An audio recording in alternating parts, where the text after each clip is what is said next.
Good day everyone. So I am Kathleen Pasqua, and for this presentation I am going to impart with you the ideas and knowledges about the Aeta tribe. So samahan niyo ako throughout this presentation and sabay-sabay tayong matuto about the said tribe.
So nakita nyo na yung video.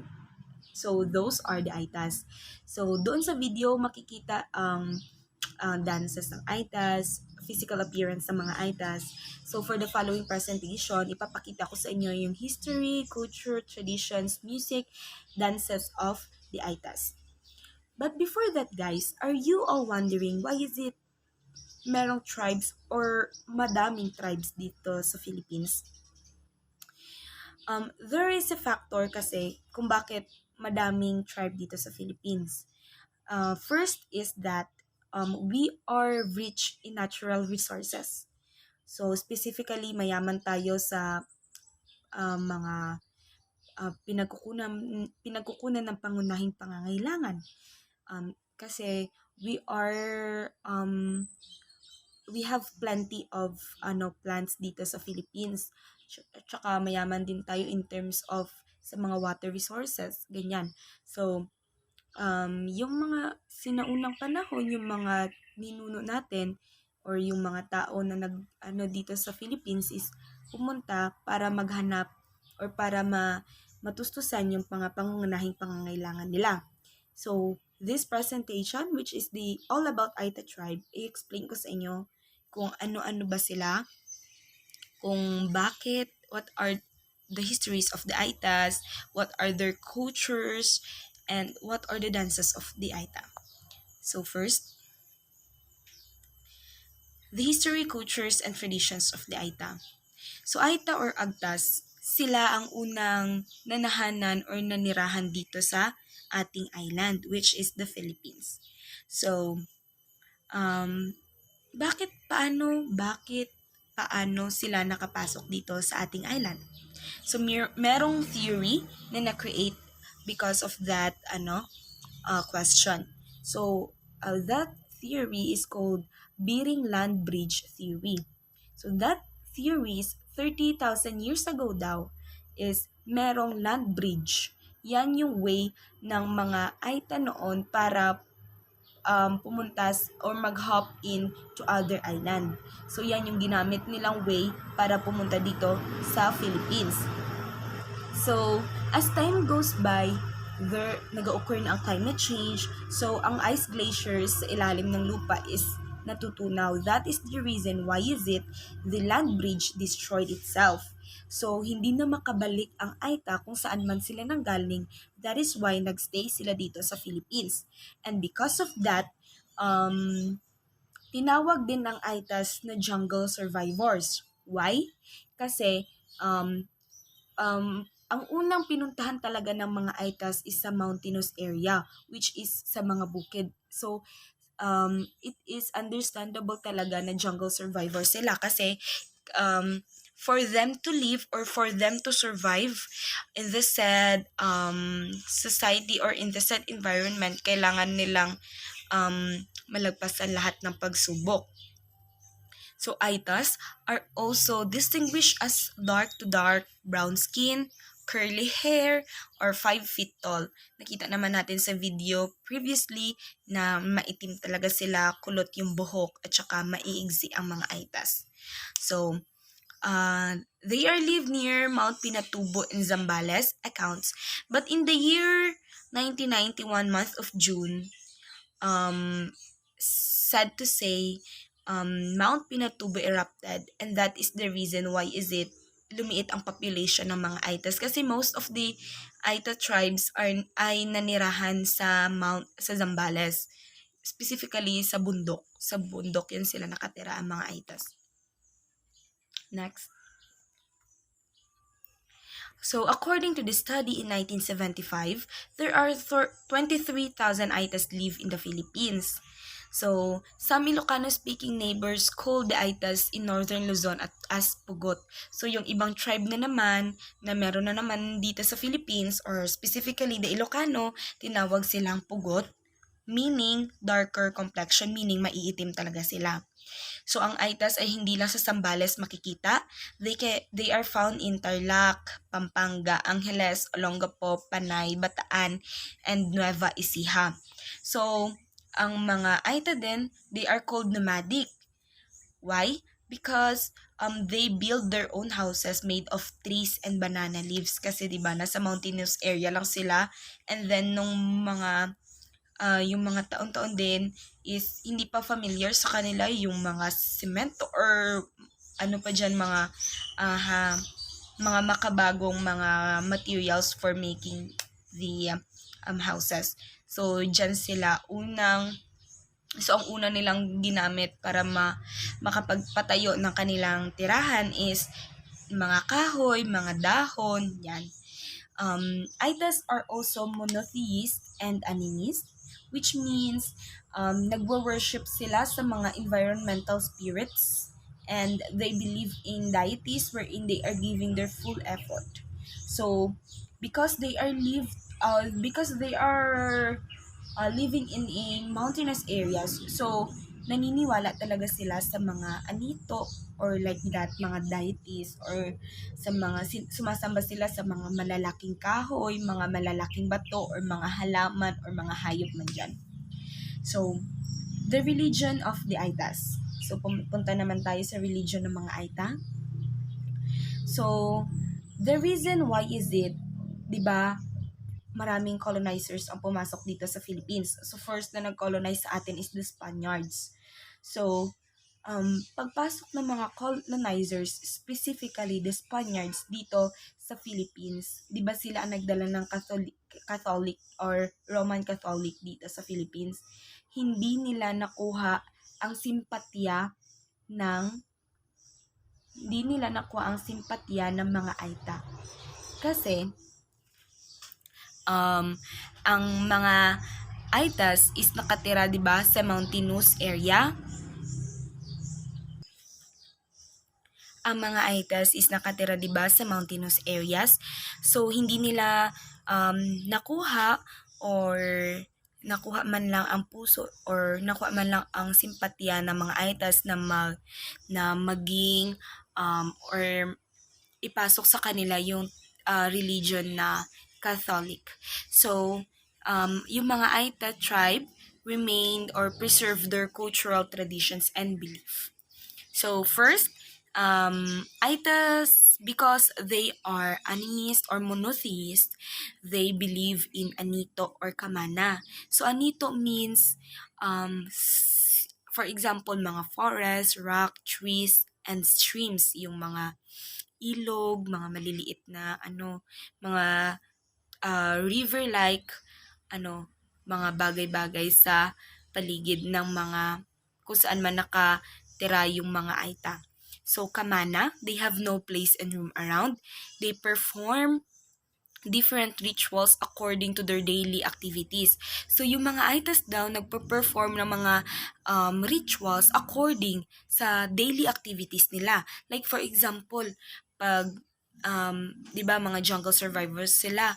So kapag huhuli sila ng mga hayop, so meron silang rituals according to that kind of activities. So in the mid-60s, nandito na yung American. So the American Evangelical Protestant Mission pumunta dito sa Philippines. So, para nakuha nila yung simpatya ng ibang Aita, not all, pero yung iba lang. So,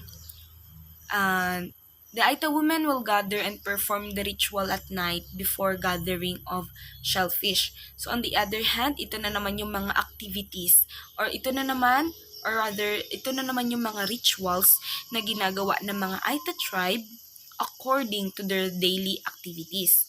So, yung mga Aita daw na mga babae, bago they will gather and perform ritual the night before gathering of shellfish. So, bago sila kumuha ng mga shellfish, mag-iipon na muna yung mga women, Aita women, and magpa-perform sila ng ritual. So another ritual, they will dance before and after a pig hunt. So the Aita men are bago sila mag-gather or bago sila mag-hunt ng pigs for their food is nagpe-perform na naman sila ng mga rituals. So another ritual, they will dance just to emphasize the giving of apology and partly a charm to ensure the catch. So, this kind of ritual is ginagawa na naman nila para humingi ng tawad sa kanilang mga anito or mga kamana, and humihingi sila ng guidance para makahuli or para maganda ang kanilang huli. Another ritual is that Aita's men will have a ritual before and after the hunting of honey. So pag huhuli sila ng mga bubuyog, may ginagawa din silang ritual. And another ritual is that when Aita has to travel beyond his or her local area, a person must seek to pray to the Lamanin Luta or spirit of the earth. So kapag may pupuntahan ng isang Aita, so kailangan niyang maghingi or magpray sa tinatawag na Laminin Luta or spirit of the earth for the guidance. Excuse me. So, those rituals are performed by our Aitas for the guidance and for asking magpasalamat or humingi ng tawad. So, as another tribe, so for other tribe, kailangan nating respetuhin kung ano man yung mga rituals nila. Huwag nating pagtawanan kasi may kanya-kanya din tayong rituals na sinusunod based on our tribes. So next is the folklore. So sa mga Ilocano, naniniwala din sila sa mga yung sinasabing hindi nakikita or mga immortal na bagay. So, Aitas are also believe in this kind of faces. So, balanding, spirit that catches a person. Binagoonan, spirit that the body glimmers on fire. So, ito yung sa layman's term or sa term namin na mga Ilocano yung tinatawag na santilmo. So, sa mga Aitas, ito yung binagoonan. Pachanak, dwarf resembling child, or mas kilala sa atin na Chanak, meron din sila, pero iba lang yung term. Next is Balandang, leader of wild pigs and deer. Timbat or kilat effects can be a medicine. They also believe na yung mga kidlat is also a medicine. So kapag tinamaan ka daw ng kidlat or kapag malapit daw yung isang tao, yung isang Aeta sa tinamaan ng kidlat or sa spot na tinamaan ng kidlat, magiging medicine daw yun siya. So, talisman, stone tools by Aetas. So, yung talisman na naman is ginagamit to siya. Like, for example, sa atin, yung mga anting-anting, ganyan. Next, practices. So, ito yung mga ginagawa ng mga Aetas. So, Aetas women are skillful enough in terms of weaving and planting. They weave winnows and mats. Aetas men can make armlet. They also make raincoats made of palm leaves. As I said earlier, Aita's women are skillful in weaving and planting. Kasi nasa mountainous area sila, that is why yan yung mga yung mga pinagkakaabalahan nila. And the Aita's men are also skillful enough in making armlet and raincoats made of palm leaves, and ginagamit yan nila sa kanilang daily activities.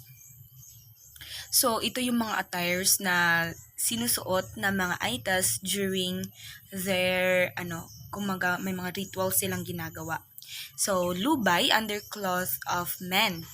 So, for the women, ito yung sinusuot nila from sa top, from the top up to the bottom, tinatawag na tapis. Wrap around skirts, ito yung sinusuot ng mga young women. Bar cloth, elder women, and bar cloth stripe, older men. So, napapansin nyo ba sa attires, hindi the same ang older and the young ones. Kasi, sa mga damit, nadidistinguish kung anong status ka sa community. So, kapag nakasuot ka ng bar cloth, meaning elder women ka. So, aside from the thought na makikita naman talaga siya in physical appearance na mas matanda ka or mas younger ka, pero iba pa rin yung nadidistinguish ka or nadidetermine ka through the attires na sinusuot. So, ito yung attire.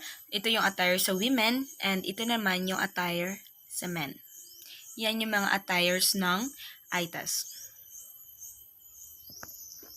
Next, instrument and props. Ito yung mga instrument and props during their performance. So, Aitas are found in using flute, juice harp made of silver of slit bamboo, traded bronze gong, bamboo violin. It was stated by the study that the instruments were documented by Norberto Romualdez in 1973. So, ito yung mga instruments and props na ginagamit ng mga Aitas. So, meron ding terms sa kanila. So, these are the examples. Kulibaw, juice harp made of bamboo, bansik, 4-hole flute made of mountain cane, kabongbong, 1 closed node of bamboo guitar. So, as you can see or as you can observe, those instruments are made of bamboo, mountain cane. So, it is very much, kita naman talaga na yan yung mga instruments na ginagamit nila kasi nasa bukid sila naninirahan or sa mga bulubundukin sila naninirahan. So, these are the dances. So, according to the study of Raymond L. Patterson, Gemma T. Dumondon, and Brenda N. Sumang of Holy Angel University, Angeles City, Philippines, about the indigenous dances of Aitas, that they are dancing for enjoyment and based on their daily activities and mimicry of animals around them. So, according to these researchers, ang dances naman ng mga Aitas are based sa daily activities nila and based sa mimicry of animals na nasa kapaligiran nila. Sinusunod nila kung ano yung mga actions ng animals and then sinasayaw nila. So, based on the study of those researchers, they had found 15 Aeta dances performed by elders and teenagers. From the foregoing finding of the researchers, there are no published dances of the Aeta. They are only shown in the community. So, according to the researchers, walang published dances ang Aitas, and yung mga dances ng Aitas is pinaperform lang nila within the community or pinaperform lang ng mga elders within the community for the reason na very crucial or very hindi gusto ng mga elders nila siguro na i-publish yung mga dances nila kasi may sinusunod silang mga paniniwala or pinipreserve talaga nila yung kanilang mga dances. So those researchers are very much professional enough in terms of music, arts, dances because those researchers are nakasali na ng mga seminars and workshops in the Philippines, international and in local. So, the title of the dances ng mga Aetas ay named their dances based on animals they imitate or their daily activities. So, yung dances na nag-arise sa mga Aetas is, ang title is gina-inline nila sa activity na yon na sinasaya nila at saka sa animals na gina-portrayed nila. Historical background, they perform their dances based on the culture, ideas, costumes, tradition, and daily activities.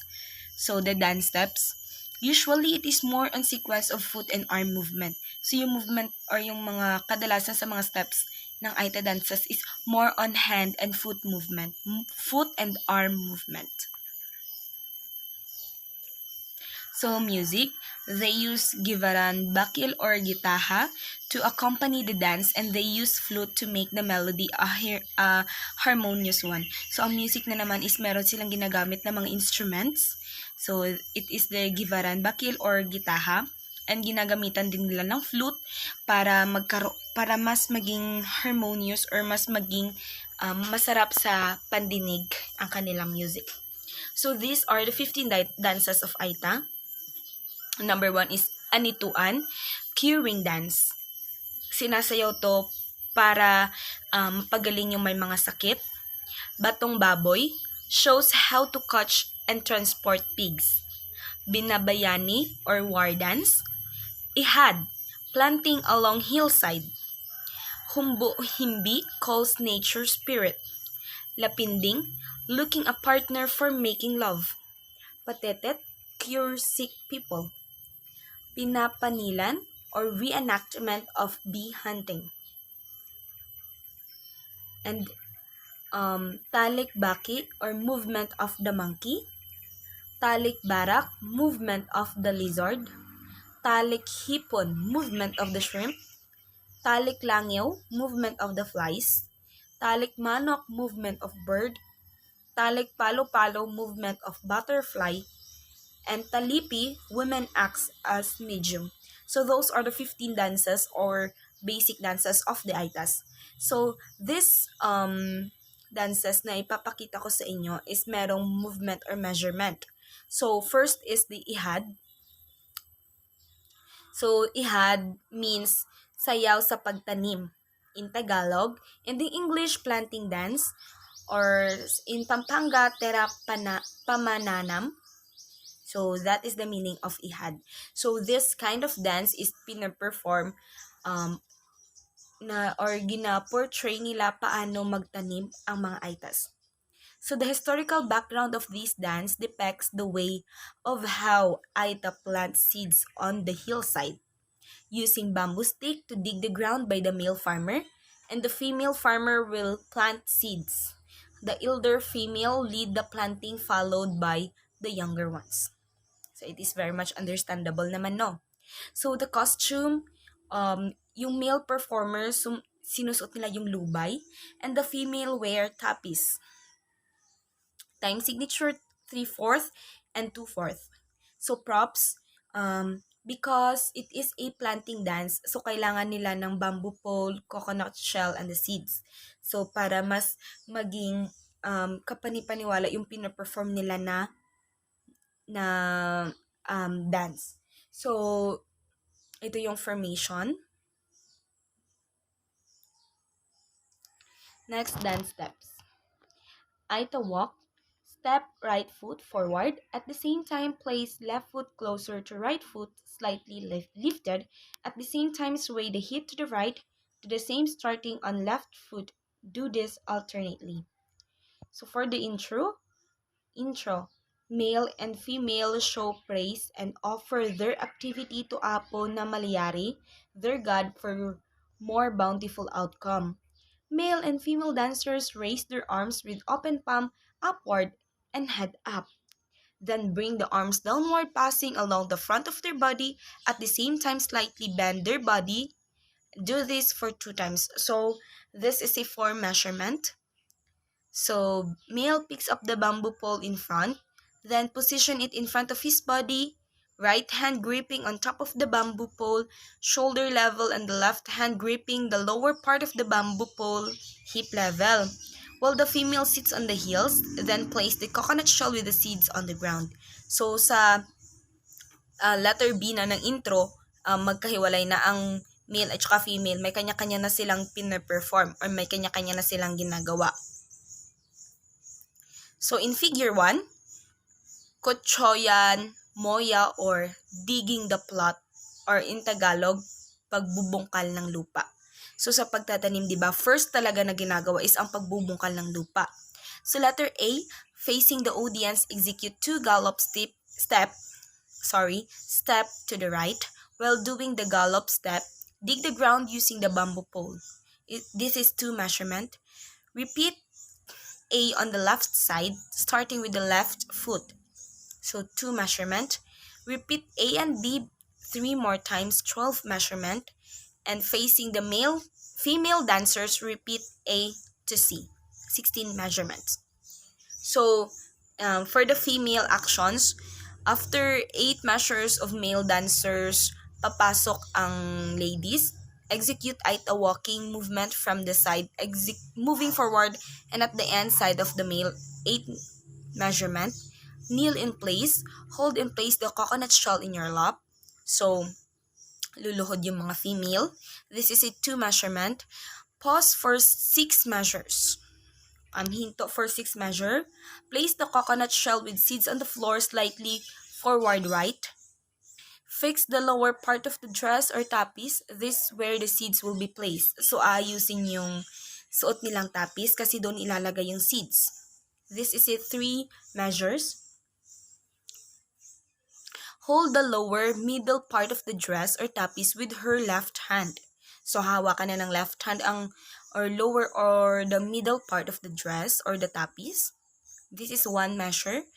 Extend the right arm at the side to get seeds from the coconut shell and lace the seeds on the dress right on top of the lap. This is 2 measurement. So, pag hawak na ng left hand yung tapis, yung right hand na naman is kukunin yung seeds na nakalagay doon sa coconut shell and ilalagay na sa tapis.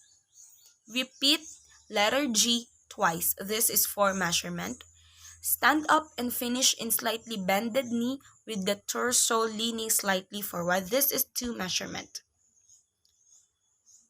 So for the figure 2, mananim, this is where the planting or the pagtatanim perform. So for the male performance, step right foot forward, hop on the right foot. While doing the footwork, dig the ground to be able to make a hole with the use of bamboo pole. This is 1 measure. Repeat A starting with the left foot, 1 measure. Repeat A and B alternately 6 more times. So this is 6 measurements. Moving AC moving backward, 8 measurements. And repeat A to D, 16 measurements. So for the female performance, execute Aeta walking moving forward. While doing the walking movement, get a seed on the dress with right hand for 1 measure and drop it into the hole. So habang nagdidig na yung male, papasok na naman dito yung female, and then with the use of the right hand, maghuhulog sila ng seed dun sa hole na pinoportrait or dinidepict ng mga male dancers. So repeat the movement backward 8 measures. So repeat A and B 16 measures. Note, while the male dancer performs figure 2, The female dancers followed at the side but slightly backward to drop the seeds. So for the figure 3, this is pamagdilig or watering the plant or pagdidilig na nito. Matapos na magtanim is pagdidilig na naman. So for the male performance, they execute heel setting position and place the bamboo pole in front of you, 2 meters. Pause for 14 measurements. Execute an Aeta walk forward starting with the right foot and assist the female dancers in watering the plant. Repeat C, moving forward or moving backward rather, still starting with the right foot, 8 measures. So for the female performance, execute an Aeta walk forward starting with your right foot for 8 measures and water the plant by pouring small amount of water of every 2 measures. So this kind of um, performance is 8 measures. So repeat the movement backward, still starting with the right foot, 8 measures. Repeat A and B 16 measures. So for the finale figure, pamagdilig, watering the plant, or pagdiligang halaman, male and female place their props on the floor, then stand straight. Both performers execute a bow by raising their arms with open hands upward, then bring the arms downward at the same time, bend the body slightly forward. This is 2 measurements. Repeat B, 2 measurements. Male and female performers pick up their props on the floor, then stand straight, 4 measures, and both dancers execute Aeta walk moving toward the side for the exit. So that's end of the ihad or ang pagtatanim dance of the Aeta, which portrays how our Aetas perform their daily activities, which is planting of seeds on the hillside. So to end this presentation, I would like to extend my thanks for nakaabot kayo dito sa last presentation na to, and I do hope na may lesson tayong natutunan lahat dito sa dito sa tribe na Aitas. And note that we are different based on our cultures, traditions, and our tribes, but then we have to uh, bear in our mind that we kailangan nating magkaisa for us to achieve the peace, and para may respect din natin yung kanya-kanyang tribe. So I am Kathleen Pasqua, and this ends my presentation. Thank you and good day to one of us.